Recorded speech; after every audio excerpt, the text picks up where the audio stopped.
Thank you, Senator Shaheen, for coming to Nashua City Hall again to help inform us regarding what we hope is a coordinated national response to the coronavirus epidemic, pandemic. We have, in Nashua, taken a lot of steps to prepare for events that might occur, and the Senator Shaheen's effort to make sure that we're all working together and that we can coordinate with the national response, we really appreciate. So thank you for coming, and we really appreciate your help.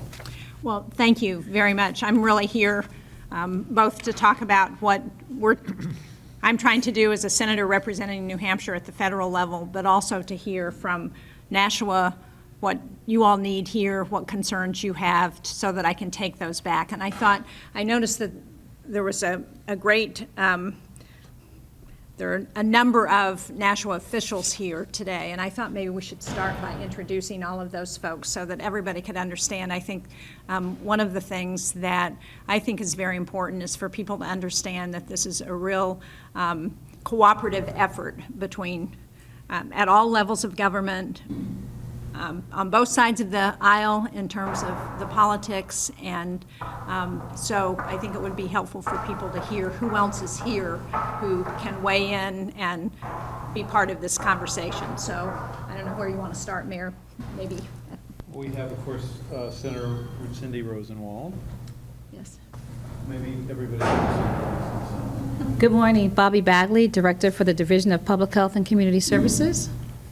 Good morning. My name is Melanie LeVake. I'm the Senator for District 12, which consists of 3 wards in Nashua and also the towns to the west. Good morning. Brian Rhodes, excuse me, Fire Chief, City of Nashua. Good morning. Michael Kerrigan, Nashua Police Department, Chief of Police.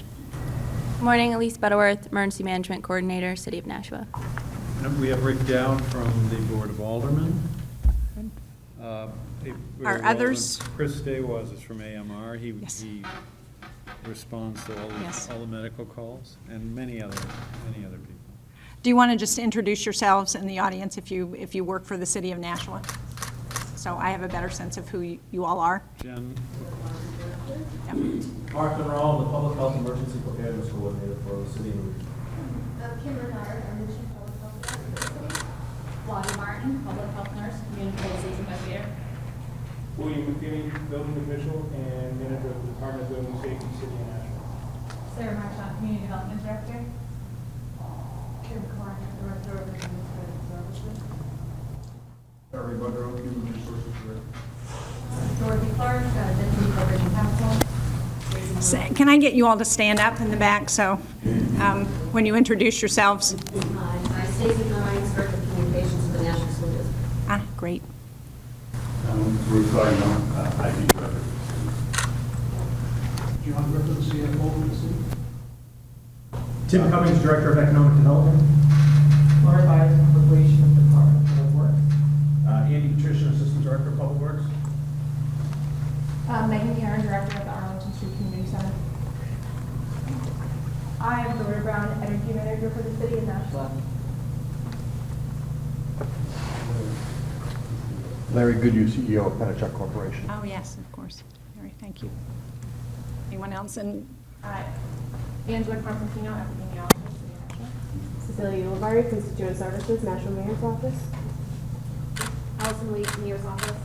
Cheryl Linder, Mayor's Chief of Staff. You got Kate from the Chamber of Commerce. Kate Westro. oh, yes. Nice to see you. No. Also, I want my staff if they would introduce themselves too. Peter Clark, I do healthcare in the New Hampshire office as Senator Shaheen. I think it's really helpful both so that anybody watching knows the extent of the people who are available to help work on this issue, but also so that we all better know who each other is, so that because when we've got relationships, I think it's always easier to get things done. So it's really helpful for me to have a better sense of who all of you are here in the audience. And I know we have some reporters here. Can I ask you all to introduce yourselves? Adam Ricardo with Telegraph. Kim Andy Hurst with Kim Renard. Hi, Andy. Anyone else? Greg Andrick. From the State House. Great. Greg Andrick, Ward 7 state rep, but there are Oh, other nice. reporters back here. Now reported Dr. Julie from Southern National. Oh, thank you for being here. Michael? Oh, Michael Renner with the National Superintendent's Office. And Letizia? Leticia Ortiz with Senator Jeanne Shaheen's office, I do case work. And Letizia is often in our Nashua office, so you may have run into her there. Well, did I miss anybody? I'm Greg White with Lamprey Healthcare. Oh, great. Thank you for being here. Well, I'm sorry, Senator, we also have representatives from our homes, the other communities. that's great. Thank you. Might not work with you either way. Well, again, thank you all very much. As we know, we are facing a medical emergency that the World Health Organization has called a pandemic. Fortunately, we only to date have 6 cases identified in New Hampshire, but one of the things we have been told by the Centers for Disease Control is that as testing becomes more widely available, we will have more tests, and this will be a challenge for our healthcare system, both for our public healthcare system and for our private healthcare system. And what we're trying to do in Washington is respond to the resources that folks need at the state and local level, because you all are on the front lines of dealing with this medical challenge. And so, as I said, what I'm hoping to do here today is to tell you a little bit about what we've done to date in terms of providing resources in Washington, what's in the funding bill that was passed last week, and what we're working on to try and get into a bill that we hope to pass sometime next week if we can get some agreement on it, and also to hear what your concerns are and what your needs are. So in Congress last week, we came together on a bipartisan bill that provides $8.3 billion in federal support for a coronavirus response to address the disease of COVID-19. I think there's some confusion among the public about what the difference is between the coronavirus and COVID-19, but we're really talking about the virus that causes the disease.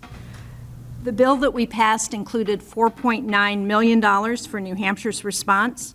That money has already come out to the state. I think you're accepting it today at the Fiscal Committee, right, in Concord.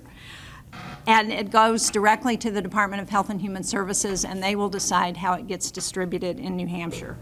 The reason the state got that $4.9 million is because that is 90% of what the state of New Hampshire normally gets in a year to address these kinds of medical issues.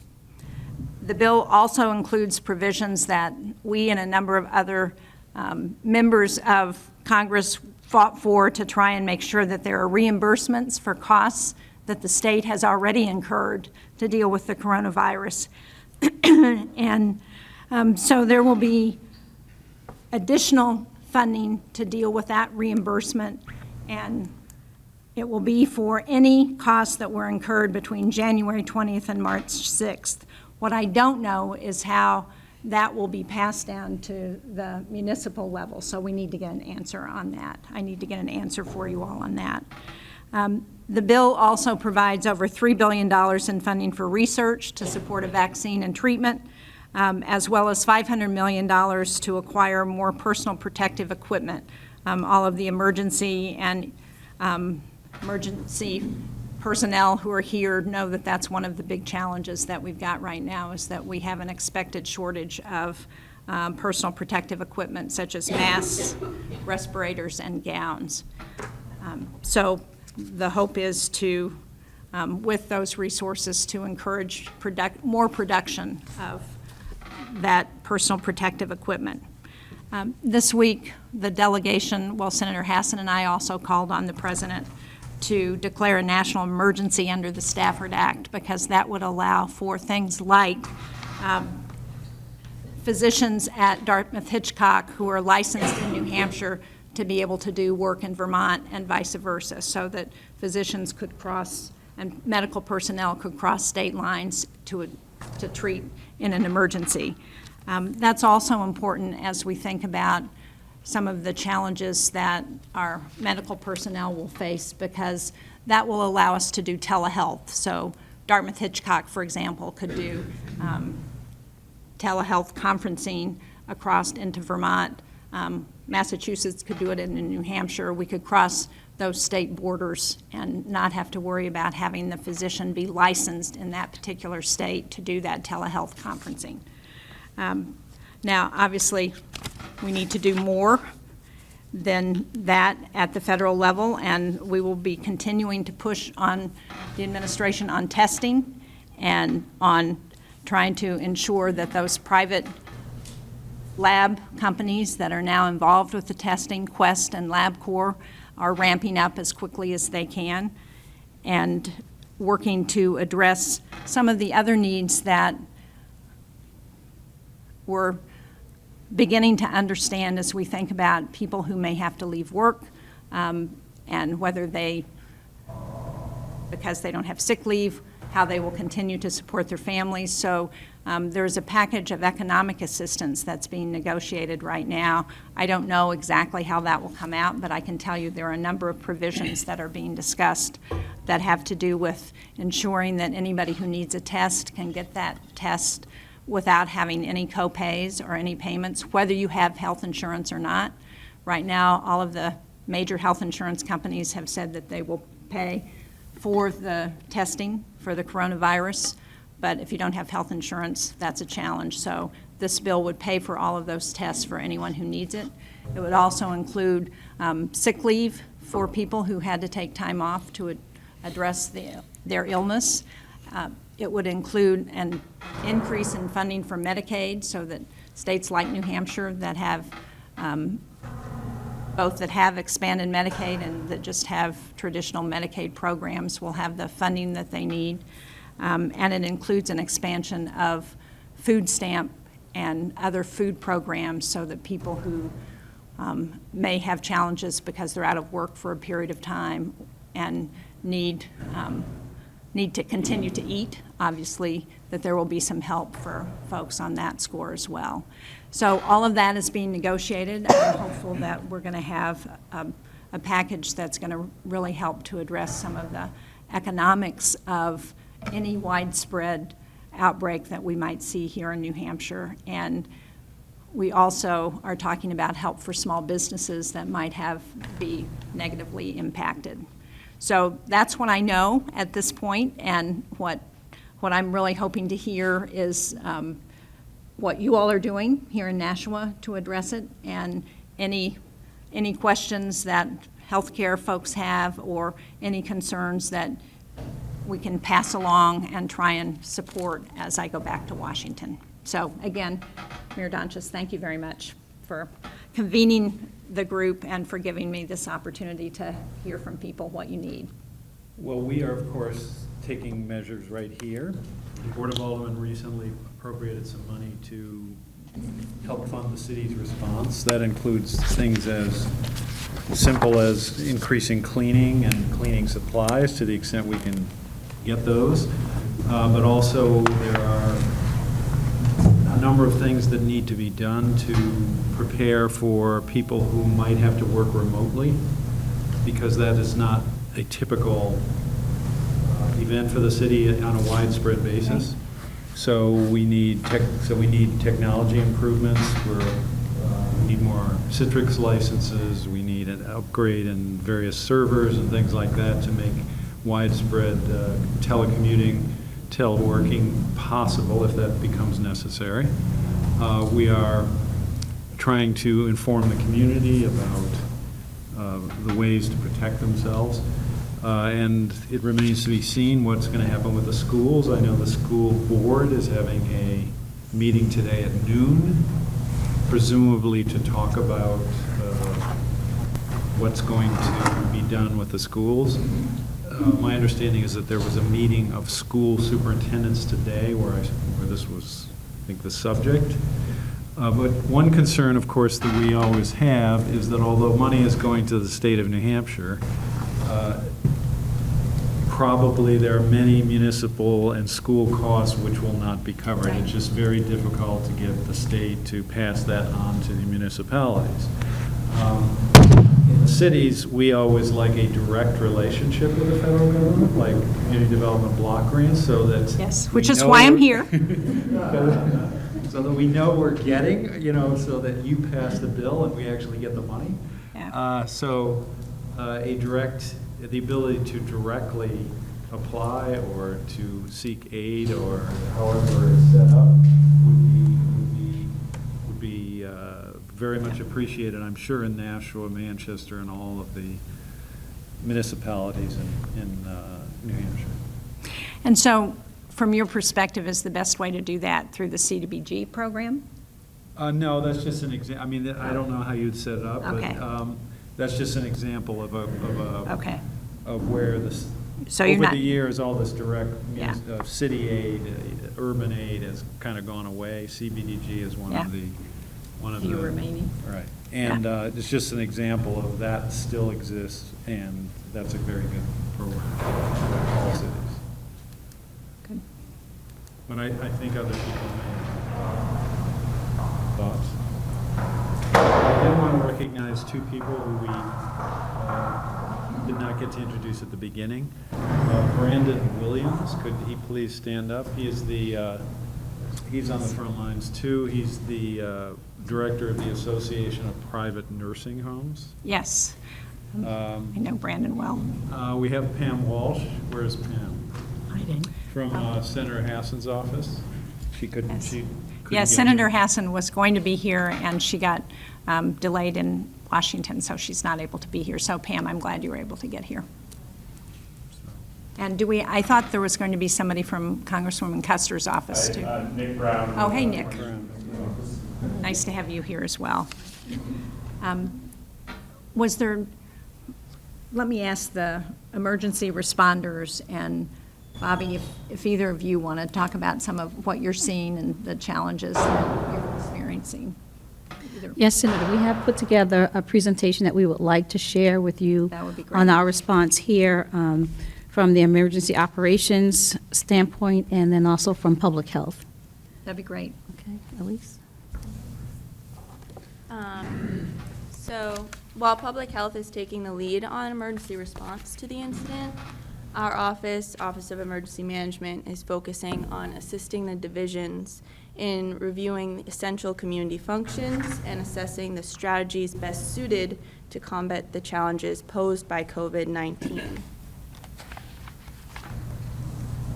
So all city functions are important, but not all are essential. So we have a basic set of questions that kind of help drive determining what is essential. Does the function need to be performed during a disruption to normal operations? Does the function need to be continued during emergencies? Is the function important? Is the function urgent? And are you required to perform that function due to law or regulation? So the two pictures obviously show a dog park, which, although that is important and everybody loves taking walks and trails, it is not essential compared to water, power, all those other functions. It generally comes down to, can the function be deferred during an emergency? If it can, it is non-essential. Our primary concerns to maintain services, as we've already discussed, are absenteeism due to illness or quarantine of employees, cascading impacts from outside vendors, and personal protective equipment such as the N95 masks we've discussed, and cleaning supply shortages, especially for critical employees such as fire, police, public health, all of those functions that will continue operation and cannot work from home. COVID-19 concerns.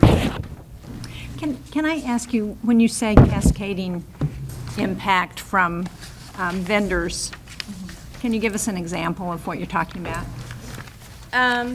Businesses, kind of supplies coming in, travel, cascading impacts from outside forces that aren't in our control. Oh, okay. Just, And are you seeing any of those yet? I don't think we have seen a enormous impact, but that's kind of why we're preparing, because it's now that we should start, not once we've seen Absolutely. those. But one thing we're talking about, for example, is the economic effect that actions by the city could have. For example, community development has to permit, and building and zoning and the various departments in community development have to permit development. So the construction industry is very reliant on that. Mm-hmm. So if we shut down and you Yeah. could not go there, people come here to do, to get a permit Right. on the day that they want to do the work. So were the city to shut down in that respect, the local, much of the local Right. renovation, construction industry would just come to a halt. Yeah. As one, and we could probably come up with many, with other Mhm. examples, but that shows how this could cascade throughout the economy. Now, if you were playing out that scenario, I assume that would only happen if for some reason you had to shut down City Hall, Correct. because otherwise you will have people who could come in and Correct. fill that function. We thought of ways to possibly reduce the presence, but if we were to get cases within the city workforce, we'd need to consider protecting people by quarantining everybody. Attorney Jetty from the Board of Aldermen. Hi, Ernie. We introduced most of the audience before you got here, so that's why we're calling you out. So then we. Gloria Timmons from the school board. Now, I think there's going to be a meeting at noon, right, to talk about the schools? So then we established some mitigation strategies, because that's what everybody's looking for.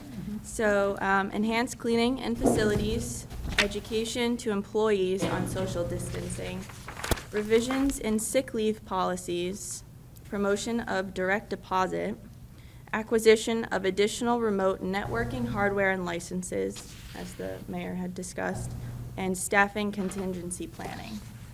So can I ask, I know that there were 2 events that I was supposed to attend in Nashua today that got canceled because of the social distancing. I think a lot of people aren't quite sure what we mean by social distancing. One of those was the Wild Irish Breakfast, because it was a crowd event. And I had some good jokes for you, too. I'm sorry, I had terrible jokes. So I have to be honest, I was not sorry. I don't have to use my jokes. Mine were written by someone else. So. Okay. Yeah, mine were too. And the other was an event with teachers. So both of those got canceled because of crowd events. So when you say to employees about social distancing, how do you define that for people? Defining that for people would be the essential functions. I mean, the police officers, the firefighters, they have to have the contact if it comes down to it. So determining when they don't need to, specifically for them, versus you need to. And So that's the sort of an precautions. essential, non-essential Yes. function again. Kind of determining for each department what social contact is essential and maintaining that as hygienically as possible versus can we eliminate, can we do it via web, via internet, teleconference, maintaining your social interaction but not contact, and that's the difference for us. Thank you. I will tell you, I asked Anthony Fauci, who is the person who's been on television a lot talking about his role as the head of infectious diseases at the National Institutes of Health, how he defined social distancing yesterday at a briefing that we had. And he said pretty much the same thing that you did, except that I tried to push him on, so what size of groups are you talking about when you say we should cancel large gatherings? And of course, we've seen a number of those canceled, not only in New Hampshire, but nationally. And he said it really depends on the circumstances, on the community, on what's happening in that area. If you have an outbreak, as they had in Washington State, he said in Seattle, what they determined was groups of 250 or more should be canceled. I mean, that's a pretty big group for the state of New Hampshire. But I think what you're thinking about is a really good, good guidance to give people. One more introduction. We did introduce everybody. Heather Raymond from she's the chair of the school board. Ah, great. Thank you. President of the school board. Apologize for my tardiness. No, we're glad you got here. So next we have public expectations, which is what we're addressing with residents as well as businesses. So we ask residents and businesses to be patient with us as we work through this incident. It is new to everybody, so patience is appreciated. Residents and businesses should expect disruptions as we work to be a part of the solution and to slow the spread of the virus. So the disruptions, as much as they're an annoyance, they are necessary. So just expecting that as well. And I think it's really helpful to give as much information as possible to public. So I appreciated, Mayor, your decision to open this briefing to members of the press. I think it's important for people to have as much information and to know where to go to get more if they need it. That's really important. So thank you for that. So finally, needed support or our request for assistance. Much you have already addressed, just going over unified messaging across all levels of government. This will be essential to prevent confusion and to maintain trust with the public. Municipalities will have challenges making critical decisions about the continuation of services if the federal and state guidance are not aligned. So that's something that we've been trying to push, is unified as in our level as well as state and federal. Assistance in wrapping up availability of critical personnel, PPE or protective equipment, and cleaning supplies, especially for the critical functions that we mentioned earlier. And preparing for the possibility of the Stafford Act, which you've already mentioned, so we're all thinking alike, which is nice. Because the funding, we are getting mass amounts at the state level, but our municipalities will most likely be taxed in a way that we haven't before. So addressing that would be ideal. Thank you. Another introduction, Shoshana Kelly from the Board of Aldermen.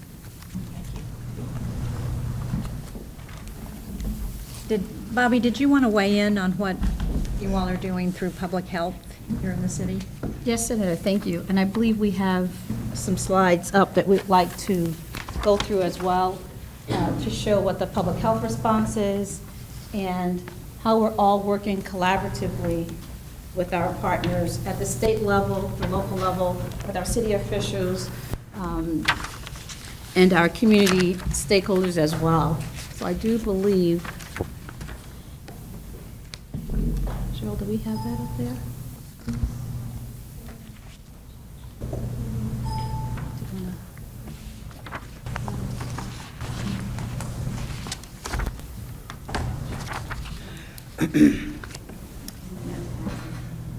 So while they're getting that prepared, we do have and understand the importance of what's happening around COVID-19. It's an evolving situation. Information is coming out on a daily basis at the national level, at the state level, and we want to make sure that we maintain ongoing communication at the local level here as well. I have Angela Constantino, who is our epidemiologist, who will go through some of the background on COVID-19, again, for that consistency in messaging. There's been a lot that's been put out in the news, And, we want to make sure that everyone is on the same page with their understanding and understanding the importance of why we're responding the way that we are currently in New Hampshire and even here in Nashua and the greater Nashua area. Angela? Yeah, sure. So this presentation is a presentation that we're giving to community members, that we're giving to city employees, that we've given a couple times now so that we can all be on the same page when it comes to this virus. And just to reiterate what Bobby said, this is a rapidly evolving situation. The guidelines from the CDC and the state are changing every day, and we have to keep up with that. So if we say something last week, it's going to be different a week from now. So just keep that in mind. So COVID-19 is a novel coronavirus. So as you know, like SARS and MERS, it is a coronavirus that jumped the animal-human species barrier.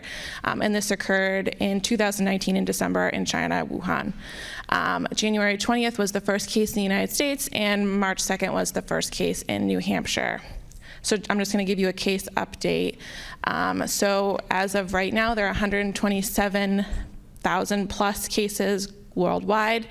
And as of last week, we started to see the dip in cases inside of China and started to see an increase in cases outside of China.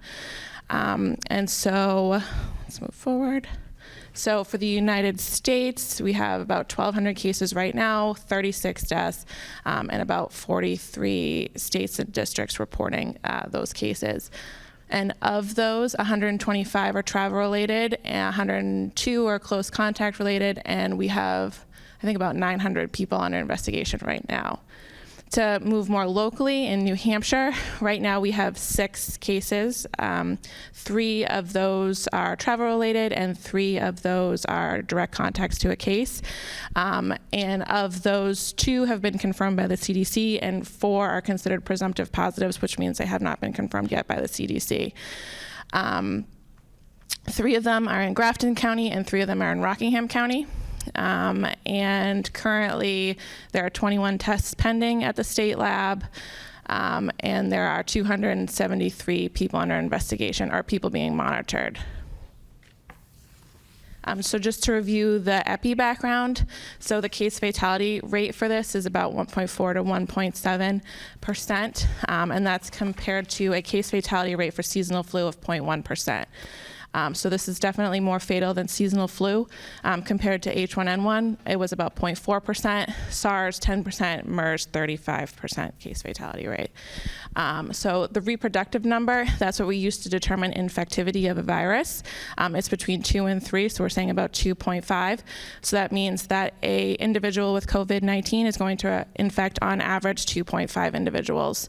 And so comparatively, measles had an R0, a reproductive number of 12, and seasonal influenza 1.5. So we're not at the highly infectious stage, and we're not at the really low infectious level either. For an incubation period, it's 0 to 14 days, so that's why when you hear someone's been quarantined for 14 days, it's to accommodate this incubation period to monitor for signs and symptoms developing. And on an average or median, symptoms will develop between 5 to 6 days after exposure. So for public health, so we activated our MACE on February 27th. We've been in monitoring stage since then. So we're just actively keeping up with the situation, giving ourselves updates, updating our partners, things like that. Our main goal right now is to provide clear and consistent communication to both the community and our partners. So we're fielding a lot of calls. We're responding to those. We're developing guidelines based on the CDC and DHHS. And now we're kind of in the phase where we're moving from containment and looking more towards mitigation. So mitigation is going to look like contact investigation of cases, monitoring of persons under investigation, coordinating with our hospitals and healthcare facilities to assess PPE and med-surg. And if a vaccine becomes available, then we would do something like open up a pod. So this is the travel advisory. So the travel advisory is constantly changing. As of today, individuals from Europe, most of Europe, will not be allowed into the United States.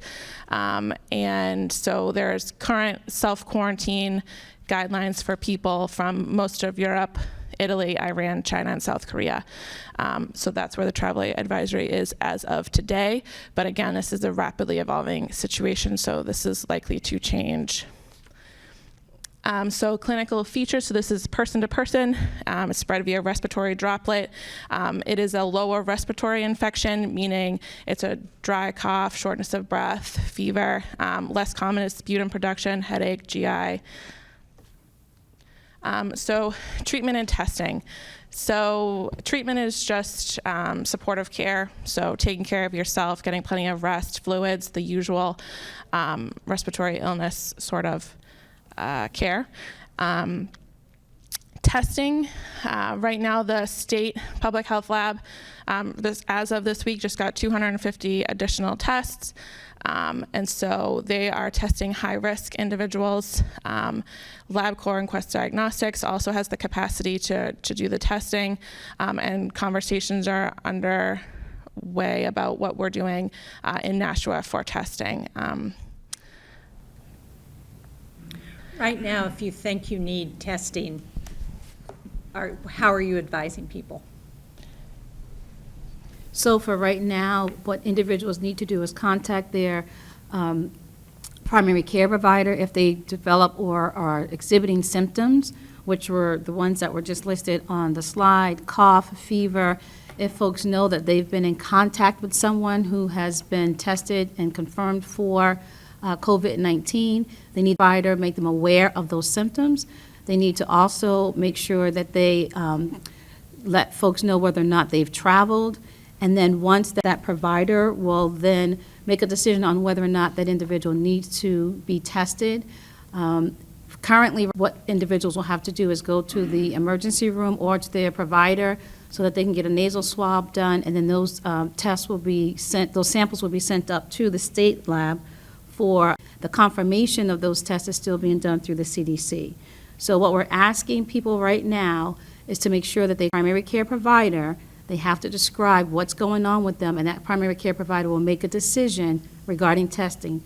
People should not be showing up at the emergency room. They should not be coming to the health department in Nashua or going to Concentra or all these other places without first speaking with their PCP or a provider.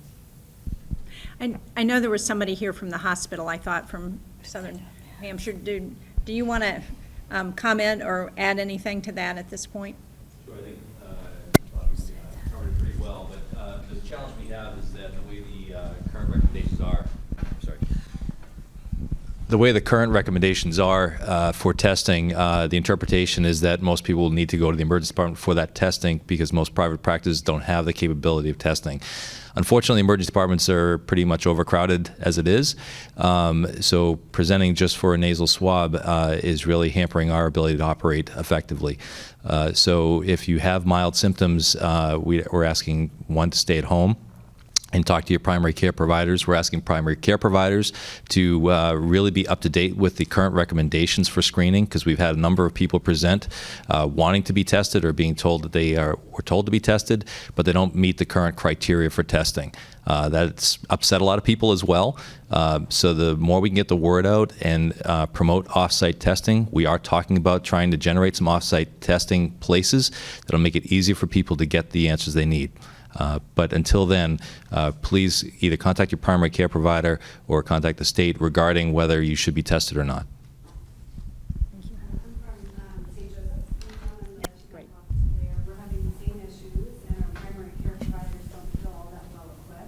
We're working on trying to set up a phone line, as well as we've identified an area outside of an emergency room where we could almost do drive-through testing if we needed to for symptomatic but not severely ill, and trying to create a separate area in our emergency room for people to go to, looking at maybe picking, we have 18 different sites, a segregated site, but we're trying to come up with this as a group. If you guys have information about best practices elsewhere, we'd love it.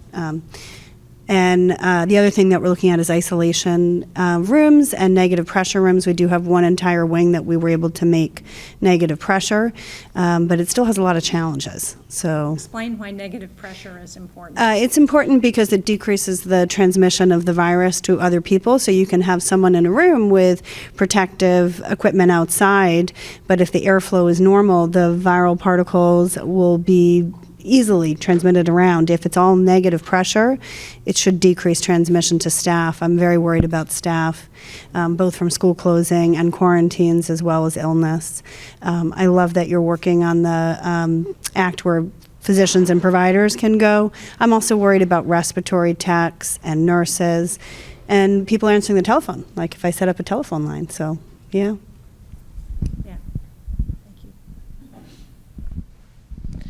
Okay, yeah, so right now we're really pushing the prevent the spread message to the public. So first off, contacting your health care provider before accessing care, staying home when you're sick, avoiding close contact with others, covering your coughs and sneezes, and washing your hands.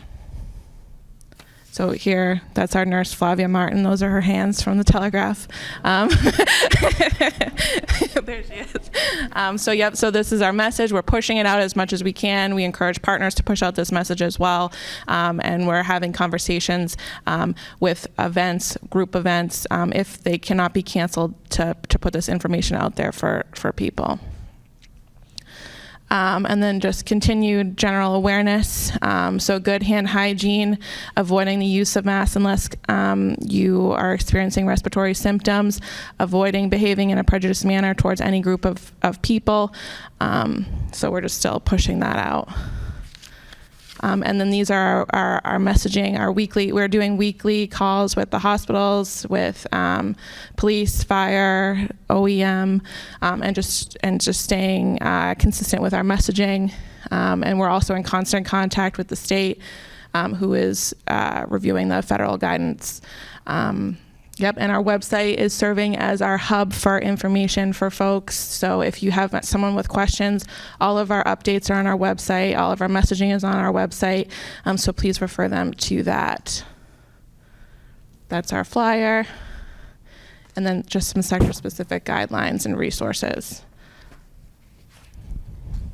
And just to be clear, we did let the state public health officials know we were doing this. This morning. They were not able to send someone because, as you can imagine, they're also overworked, but just to try and make sure that the messaging piece, as you point out, which is so important, was clear, and that we're all on the same page in terms of what we're saying to people about what they should be doing.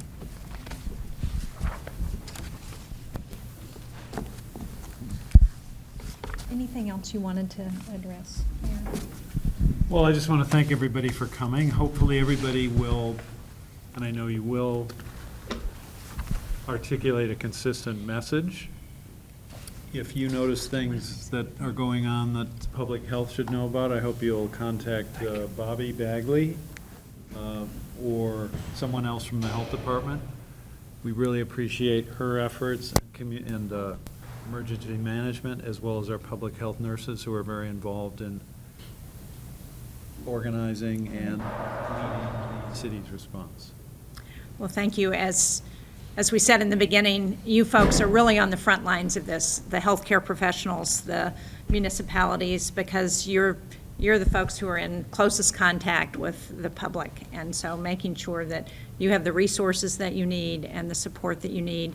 I think one of the things that, I don't know if you want to speak to, Bobby, or who, but one of the things that we have been told by the CDC, and as we talk about nursing homes and older Americans, is that, and you've seen this on the news, that the older you are, the more likely you are to have complications. The two groups that are most at risk are the elderly and people with underlying conditions. So if you have some sort of an underlying condition, that makes you more at risk.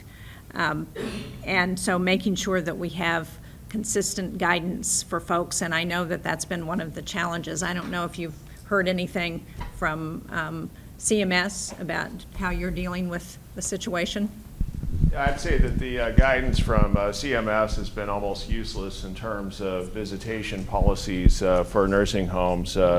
Very ambiguous. It calls upon nursing homes to limit visitation. It calls upon nursing homes to discourage visitation. The limiting applies if you're a county in which COVID-19 has manifested itself, or you're in a county that touches a county where COVID-19 has manifested itself, which means every New Hampshire county now except for Cheshire.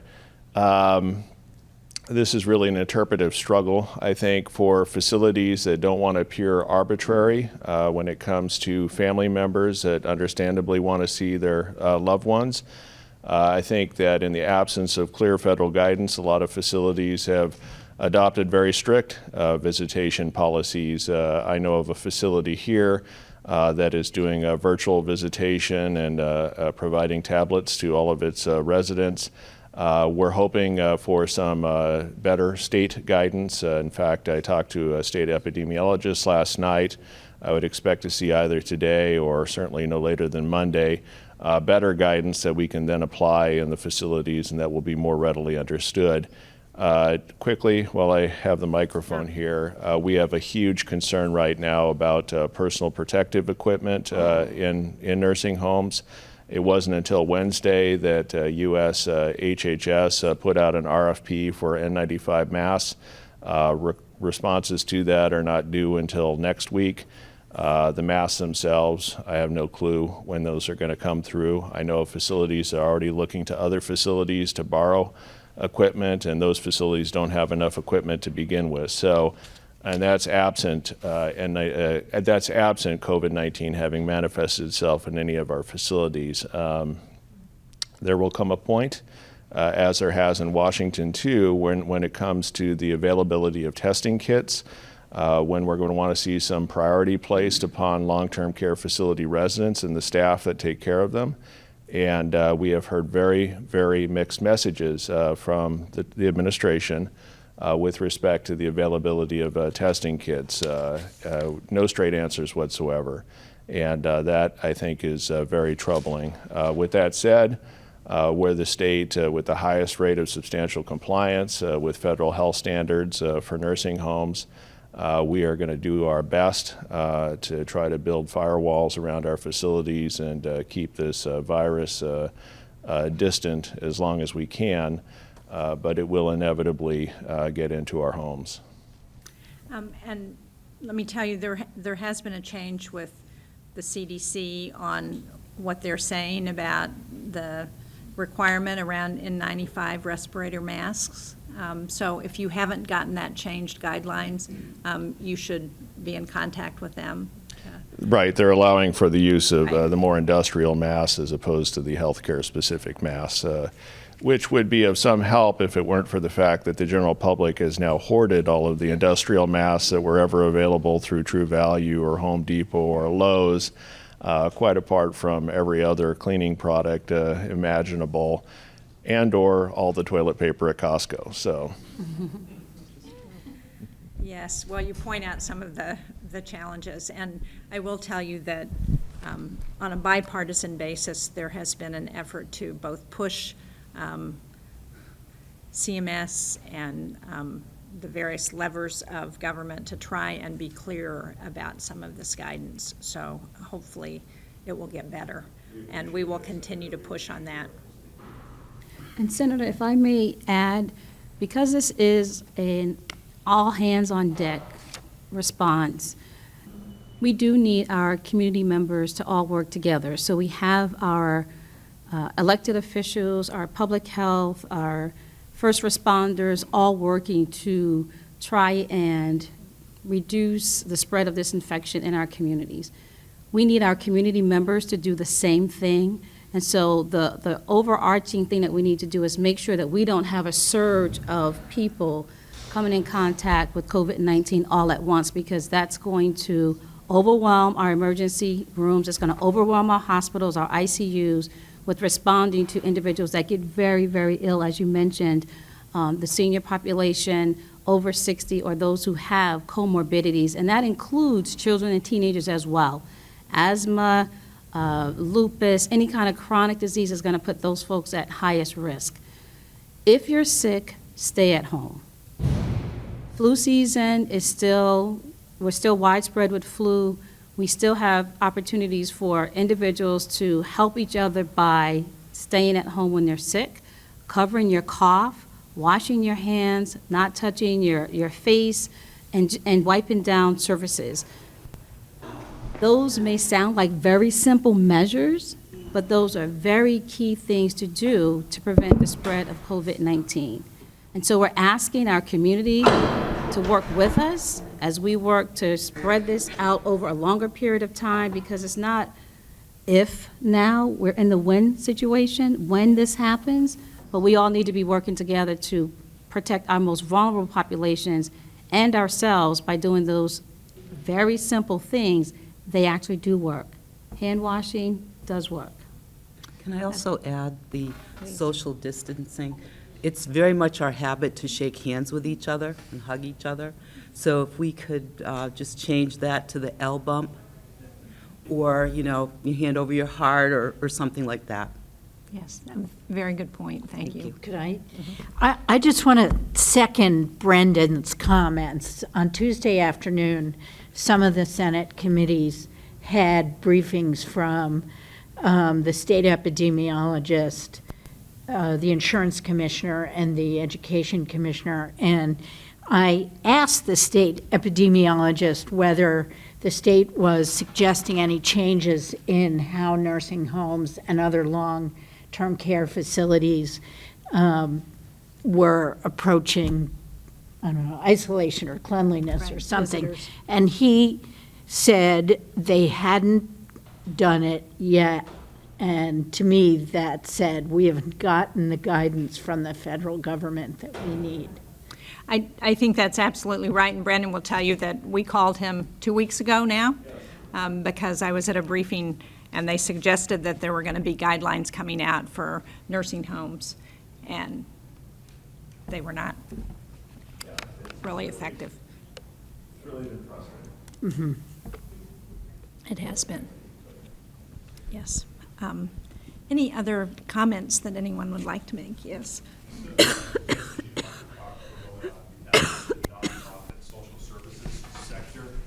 Appreciate that. So we have several of those in the audience. We have my friend It's Mike. allergies, by the way, just to be clear. That's okay. I felt like I was at least a meter away from you.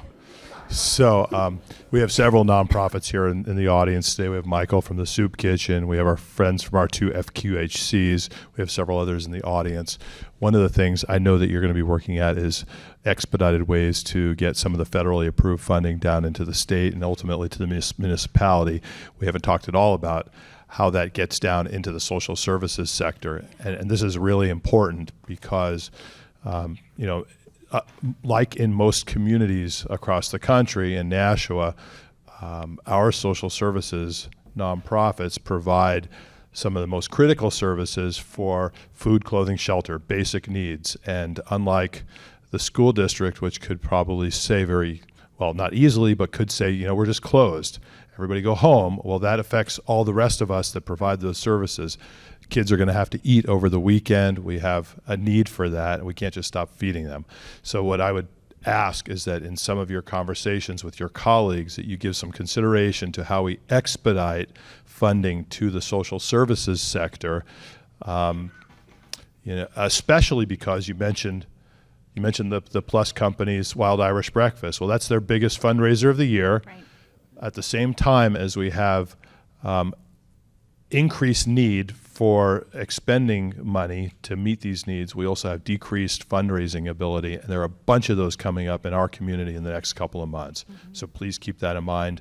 We've created an emergency response fund at United Way, but there are also direct needs. Anything that can be done to help facilitate that would be appreciated. Thank you. I really appreciate you raising that. Maureen Beauregard also raised this with us, and I think much of the discussion that I have been part of and have heard about has been focused on individuals, on people who may not be able to work and therefore not be able to collect their paycheck, and how we can help them. But there's not But I haven't participated in any discussion around how do we protect social service agencies who may have funding needs. So I really am glad you raised that, because we are going to go back now and talk about that as one of the things that we've got to single out, because that's a particular challenge. Serve as my contact information. Yeah, no. Yeah. And I don't know, Pam or Nick, would either of you like to raise anything from Senator Hassan or Congresswoman Custer in terms of efforts that? Thank you for the discussion, Senator Shaheen. I think we've covered a lot of similar efforts we're working on. Senator Hassan served on HELP and the Health Committee and the Homeland Security Committee. So through there, pushing for the president to issue a disaster declaration, which there is some word that may happen, which will help make additional resources available to states and cities as well. Yes, thank you. And I think it should be clear that we're all trying to work together on this. We're trying to work closely with Governor Sununu as well to make sure that we're all in this together. Nick? And I'll just add, I know you alluded to it earlier, but the House is currently in negotiations, and there's hope that the agreement will include support for programs like WIC, emergency food assistance programs, and SNAP relief, things of that nature. So that's all ongoing. Thank you. There were two other hands here. Yes. Hi, my name is Michael Ronkin. I'm with the Nashua Soup Kitchen and Shelter. Just 3 quick points, one of which is that our second largest fundraiser for the year is currently scheduled for 3 weeks from now, and my guess is it's not going to happen, and that's going to impact our budget. But one of those 2 things, one of which is we talk about people staying home if they're sick. We provide services to people who don't have a home. And so there's something in the order of at least 55,000 people across the country who are sleeping on the streets tonight. I think that needs to be considered in terms of how that's a population that if we want to contain an epidemic, they need to be assisted in some way. And then the people who we are sheltering, a shelter is basically a large room with a whole lot of bunk beds. And so there are things you can do to try to limit, but that is, again, additional cost, whether it's curtains or anything else. So there is this way to fund shelters across the country through the Emergency Services Grant. And as we're looking for increasing funding, considering funding additional funding for the Emergency Services Grant for shelters across the country would be very, very welcome. And the last thing is we talked about closing schools. And there are 4,000 kids in Nashua who get free or reduced lunch just in this city alone. I believe it's over several million across the country. There is a program that helps provide food for kids called the Summer Supplemental Feeding Program. But there's a big problem with that, which is that legislation requires that kids actually eat there, which I for years have said is crazy, but especially so now. So if we can eliminate it, put funding towards that so that when schools are closed today, that program can kick in to provide meals. But then even if we're saying that they need to do shelf-stable meals, allow the kids to take the food and bring it home, because we don't want to, if we're closing schools, we don't want to have the kids, okay, now we're all going to get you back together to eat together. It's not, there's no point. Yeah. I hear you. Thank you. Yes. Can you identify yourself? Yes, I'm from Harbor Care. We are healthcare for the homeless, and if we have homeless that we need to provide and send, you need to be in quarantine. This is a problem because we don't know where tell them to quarantine. So this is something that has to be in the government. I know that the woman from St. Joseph's talked about what they were doing around quarantining. Is this anything, Bobby, that you all are looking at the city in terms of what space might be available if somebody is homeless and tests positive who needs quarantining? We have not identified a space where we could actually take folks in so that they can be quarantined in one space. We have had an incident with an outbreak of tuberculosis with a homeless population that was very difficult to track down. If we can put that in place, that would be helpful to keep the spread from going through the community. So as of right now, and I don't know if Mike or Michael could speak to if there's a place. That's okay. We're trying to identify a place of containment for folks if we have to quarantine folks that are identified as homeless. So that's a need that we've got both at the community and at the state level, I'm sure. We did talk this morning with hospitals about should there be a central location for quarantined people in general, and their answer was it's better to stay. And of course, we're addressing people who do have a home, not the homeless here, but their response was it's better to stay home and just try to do as well as you can there. Do you want to? I think Tim Bloomberg News is reporting that Trump just declared a national emergency. Oh, good. Under the Stafford Act, right? Because there are several different. So that would give us the additional emergency authorities. That would be helpful, at least with medical personnel. Yes, no, I think. One more introduction, Brandon Laws is from the Board of Aldermen. Good. He's an alderman at large. So my question, we've covered this a little bit, but my question is around food insecurity. I know that Mike Rinka covered a bit of that, but if we entertain or need to close schools, 44% of our students are on free and reduced lunch, and many of their meals come at school. So is there federal funding, or is the city looking at opportunities to make sure that if we get to that point, that those students aren't going hungry? I can tell you that's part of the discussion at the federal level. I can't tell you how that's been resolved because I don't know what's in the package yet that's coming out of the House, and the Senate obviously may or may not make some changes to that. But I think people are very aware that that's a huge challenge and we've got to address it. I think we've got time for two more questions, Peter says. So. I'm Maureen Borgard. I'm with Easter Seals, New Hampshire.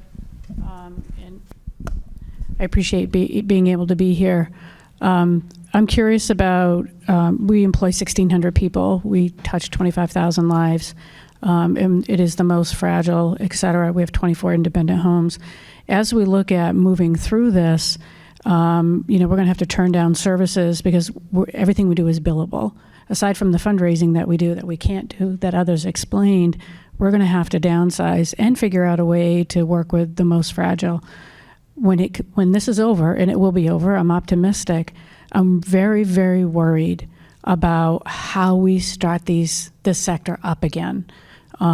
Easter Seals is a large organization. We don't have it.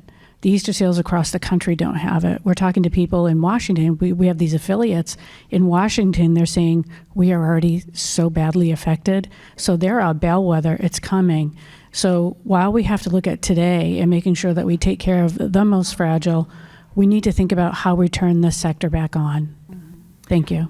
I totally agree, and that's got to be part of our discussions. We had a hearing in the Small Business Committee yesterday where what we heard was that small businesses who have to close down because someone may test positive, just giving them a loan doesn't help. If you have to close your business, a loan that you have to pay back, you're not going to be able to cover.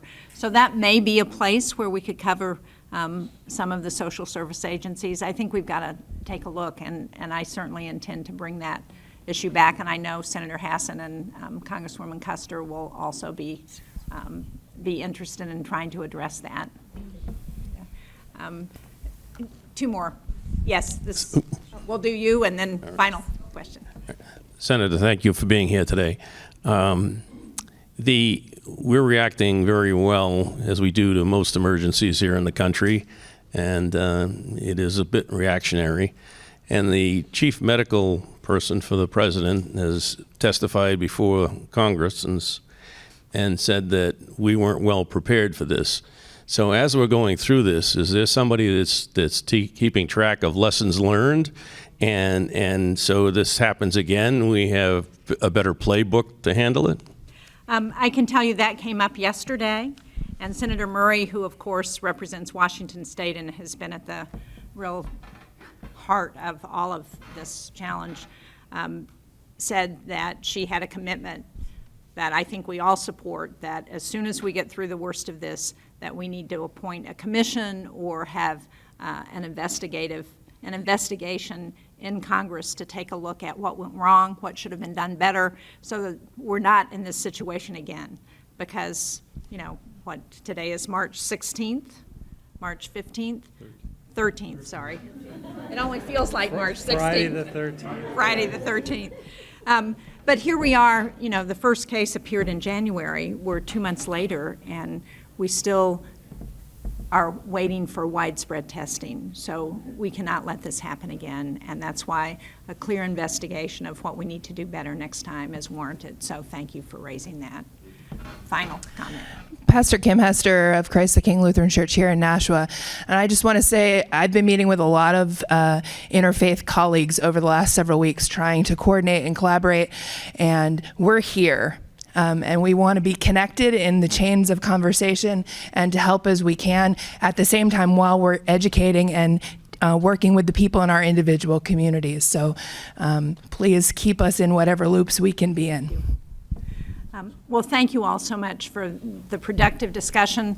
Thank you to the Public Health Department in Nashua, to the mayor, to the state senators. Bobby, we really appreciate you and your staff, and to police and fire and everybody who's responding to this crisis.